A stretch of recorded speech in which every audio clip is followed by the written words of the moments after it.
Argentine ভক্তদের জন্য দুঃসংবাদ, বড় বিপদে আর্জেন্টিনা, নিষিদ্ধ বাজ পাখি মার্তিনেজ। বিস্তারিত জানুন পুরো ভিডিওতে। সাম্প্রতিক সময়ে আর্জেন্টিনার রক্ষা প্রাচীরে পরিণত হয়েছেন এমিলিয়ানো মার্তিনেজ। গোলবারের নিচে প্রতিপক্ষের গোল ঠেকিয়ে আর্জেন্টিনাকে একের পর এক সাফল্য এনে দিচ্ছেন মার্তিনেজ। বাজ পাখির মতো ঝাঁপিয়ে পড়ে আর্জেন্টিনাকে রক্ষা করেন বলে দলটির ভক্তরা ভালোবেসে তাকে বাজ পাখি বলে ডাকে। সেই তিনিই এবার নিষেধাজ্ঞার মুখে পড়েছেন।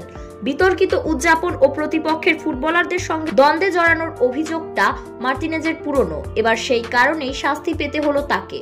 আপত্তিকর আচরণ ও ফিফার ফেয়ার প্লে নীতি ভাঙার কারণে মার্তিনেজকে 2 ম্যাচের জন্য নিষিদ্ধ করেছে ফিফার শৃঙ্খলা বিষয়ক কমিটি। শাস্তির ফলে আর্জেন্টিনার হয়ে আগামী 10 অক্টোবর ভেনেজুয়েলার বিপক্ষে এবং 15 অক্টোবর বলিভিয়ার বিপক্ষে 2026 বিশ্বকাপ বাছাই পর্বের ম্যাচ খেলতে পারবেন না মার্তিনেজ, যা বড় বিপদে ফেলে দিয়েছে আর্জেন্টিনাকে।